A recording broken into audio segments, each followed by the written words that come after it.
नमस्कार, मी Vrushali Patil 8 PM special रिपोर्टमध्ये आपलं स्वागत करते. सुरुवातीची बातमी.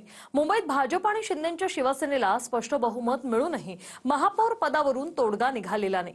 89 जागा जिंकून भाजप मुंबईत मोठा पक्ष ठरला, पण शिंदेच्या शिवसेनेनं महापौर पदावर दावा केलाय आणि त्यामुळे सस्पेन्स कायम आहे.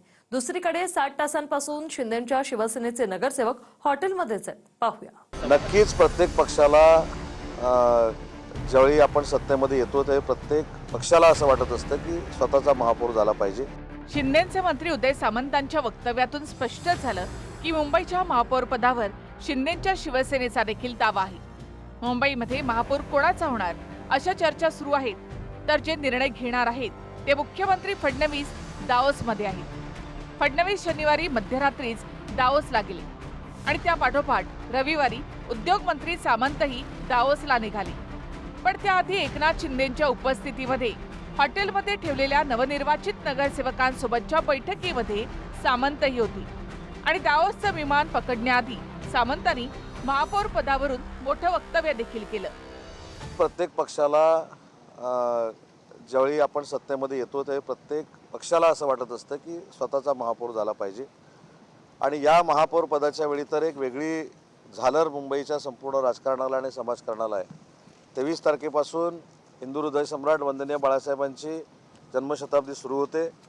शिवसेना म्हणून आम्ही देखील पुढचे 5 वर्ष जो अजेंडा मुंबईकरांना दिला होता साहेबांच्या या जन्मशताब्दीच्या निमित्तानं तो आम्ही पूर्ण करण्याचा प्रयत्न करणार आहोत.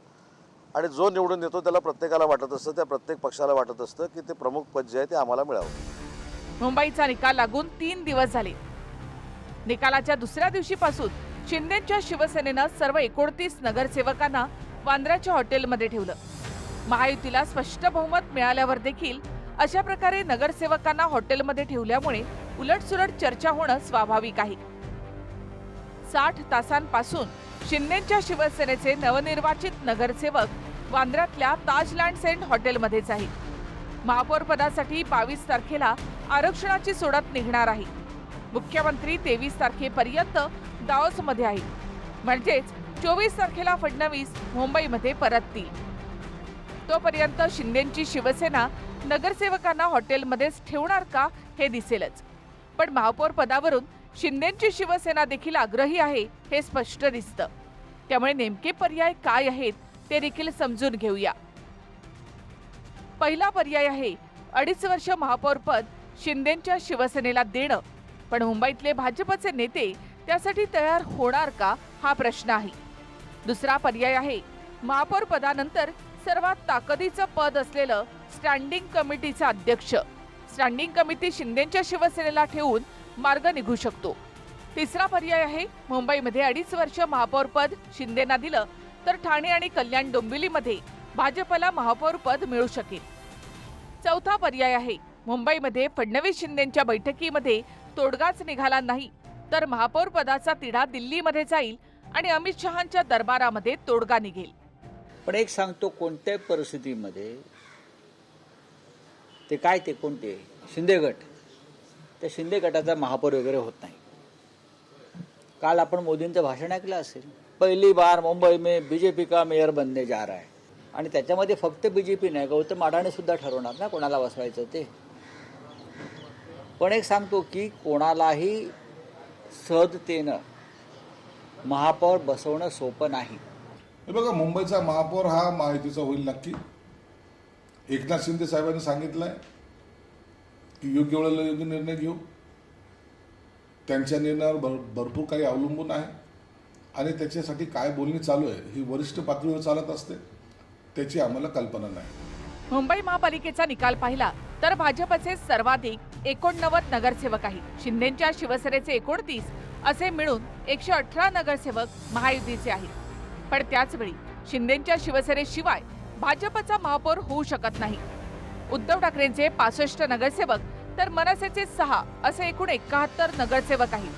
म्हणजेच बहुमतापासून ठाकरे बंधू 43 नगरसेवक दूर आहेत. असं असलं तरी संजय राऊतांनी महापौर पदासाठी पर्याय बघू, राजकारणामध्ये गणितावर सर्व काही चालत नाही असं सांगून चलबिचल निर्माण करण्याचा प्रयत्न केला. तुम्ही आता म्हणताय की महापौर तुमचा का नाही होणार, तर तुमच्यासमोर दोनच पर्याय दिसतात. एक म्हणजे मी असं म्हटलं नाही का नाही होणार, मी कुठे असं म्हणालो का होणार ते पर्याय बघू ना. तुम्ही कशाला चिंता करता? तुम्ही अजिबात अहो, बघू ना किती दिवस तुम्ही तुमचे गणितात किती मार्क मिळाले होते 10वीला बघा जरा आधी आणि मग हे गणित करा. गणित बघू ना आम्ही. हे गणितावर चालत नाही. बऱ्याच गोष्टी असतात राजकारणात. मला संजय राऊतांना इतकंच सांगायचं आहे, मुंबईकरांनी हा कौल महायुतीला दिलाय, त्यामुळं मुंबईमध्ये महायुतीचाच महापौर होणार. संजय राऊत, तुम्ही कितीही स्वप्न बघितले तरी ती तुमची स्वप्न कधीही पूर्ण होणार नाहीत. वंदनीय हिंदू हृदय सम्राट बाळासाहेब ठाकरे यांच्या विचाराची प्रतारणा करण्याचं काम, त्यांचे विचार पायदळी तुडवण्याचं काम तुम्ही केलंय. महाराष्ट्रातील जनता तुम्हाला धडा शिकवते. मुंबईच्या जनतेने देखील तुम्हाला धडा शिकवलाय. हे राजाराम राऊतनी आणि त्याच्या मालकांनी स्वतःचे नगरसेवक सांभाळावे, स्वतःच्या बुडाखाली लागलेली आग सांभाळावी, मागून विधवावी आणि मग आमच्या घरामध्ये बघावं ना. तुमचे जे आले ते मला सांभाळा. ते तुमच्या संपर्कात राहतील का? त्यांना उद्धव ठाकरेंबरोबर स्वतःचं भविष्य दिसतंय का? हे येणाऱ्या काळात दिसेल. भांडून तू थेट दिल्लीची भाषा करू नकोस. महायुती आमची भक्कम आहे. मुंबईचा महापौर हा हिंदूत बसणार, मराठीत बसणार आणि तो महायुतीचाच बसणार. हे शिक्कामोर्तब आहे. मुंबई महापालिकेच्या इतिहासामध्ये भाजपनं ऐतिहासिक कामगिरी केली आणि पहिल्यांदा महापौर पदाचा मार्ग देखील मोकळा झाला. मात्र शिंदेंच्या शिवसेनेनं देखील दावा केल्यामुळे सस्पेन्स वाढलाय. दुसरीकडे भाजपकडनं नगरसेवकांना 8 दिवस मुंबई बाहेर न जाण्याच्या सूचना करण्यात आल्या. त्यामुळे किमान 8 दिवस तरी मुंबईमध्ये महापौर आणि सत्ता स्थापनेसाठी लागतील. गिरीश गायकवाडसह bureau report, TV9 Marathi, Mumbai.